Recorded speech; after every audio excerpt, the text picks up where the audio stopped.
Assalamu alaikum. Welcome to the electrical power transmission course.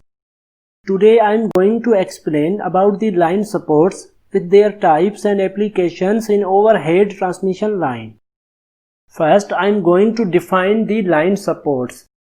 The supporting structures for overhead line conductors consisting of poles and towers are known as line supports.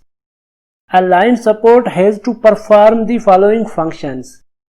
Number 1. To keep the proper spacing between the conductors as shown in the figure. Number 2. To maintain the specified ground clearance as shown in the figure. In general, the line supports should have the following properties. Number 1. High mechanical strength to withstand the weight of conductors and wind loads. Number 2. Light in weight without the loss of mechanical strength. Number 3. Cheap in cost and economical to maintain. Number 4. Longer life. All above requirements are not found in a single material. Therefore, while selecting a line support for a particular case, a compromise is made between the cost and the required mechanical properties. Furthermore, the choice of supporting structure for a particular case depends upon line span, cross-sectional area, line voltage, cost and local conditions. Following types of the line supports are widely used for transmission and distribution of electrical power. Number 1. Wooden poles.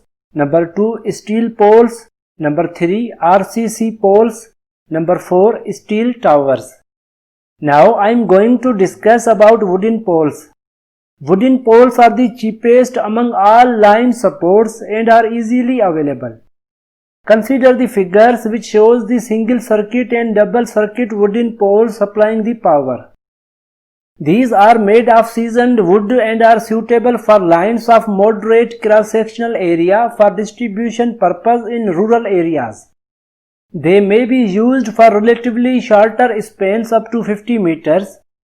It may be noted that wood has got a natural insulating property and therefore lesser flashover are likely to take place due to lightning. Double pole structures of the A or H type are often used as shown in the figure to obtain a higher strength. The wooden poles generally tend to rot below the ground level, causing the foundation failure. In order to prevent this, the portion of the pole below the ground level is impregnated with preservative compounds like creosote oil as shown in the figures. The main objections to wooden supports are tendency to rot below the ground level, comparatively smaller life of around 20 to 25 years, cannot be used for voltages higher than 20 kV, less mechanical strength, require periodical inspection. A wood pole has the limitation of height and diameter. The drawbacks with wooden poles are that their strength and durability cannot be predicted accurately. Insects and birds are the main problems for such poles. Due to these reasons, they are not used commonly in overhead distribution line. Now I am going to discuss about the steel poles. The steel poles are often used as a substitute for wooden poles as shown in the figure.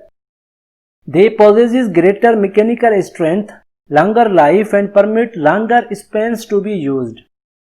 Such poles are generally used for distribution purpose in the cities. These type of supports need to be galvanized or painted periodically in order to prolong its life and prevent them from corrosion. Therefore, maintenance expenses are more. Now I am going to discuss about the reinforced concrete cement poles commonly known as RCC poles.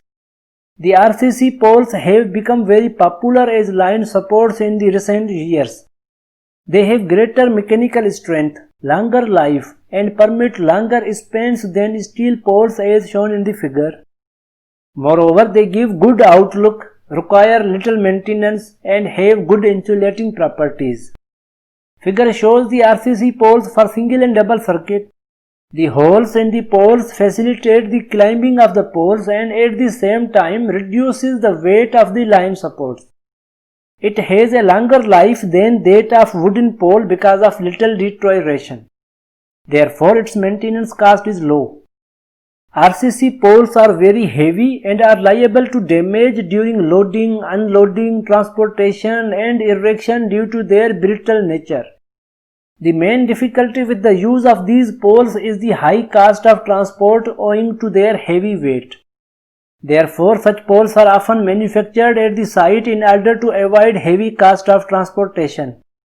Another way to reduce the handling and transportation difficulties and cost can be overcome by the use of pre-stressed concrete supports, which can be manufactured in pieces and then assembled at the job sites.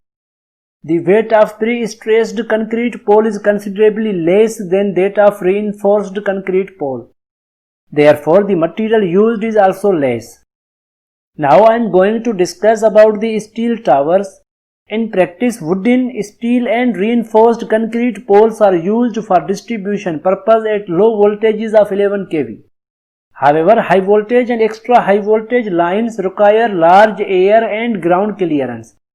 They have large mechanical loadings, insulation costs are also considerable. Therefore, for long distance transmission at higher voltage, steel towers are invariably employed as shown in the figure. Steel towers have greater mechanical strength, longer life, can withstand more severe climatic conditions and permit the use of longer spans. The long span construction cuts the insulation cost considerably as fewer supports are to be provided. Moreover, the possibilities of breakdown are reduced. Figure 1 shows a single circuit tower. However, at moderate additional cost, double circuit tower can be provided as shown in figure 2. The double circuit has the advantage that it ensures continuity of supply. In case there is a breakdown of one circuit, the continuity of supply can be maintained by the other circuit. Tower footings are usually grounded by driving the rods into the earth. This minimizes the lightning troubles as each tower acts as a lightning conductor. It may be noted that sometimes helicopter may be used for the transportation erection of these towers in the sites which are not accessible by rail or road.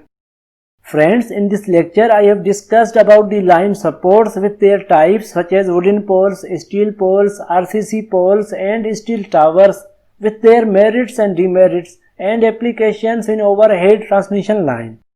That's all for today's lecture. I hope you really enjoyed this lecture. Friends, I upload many videos based on various topics of power system and motivation on regular basis. Therefore, don't forget to subscribe my channel in order not to miss my latest videos. And don't forget to share my videos with your friends and class fellows so that they can also get benefit from these videos. Thank you very much.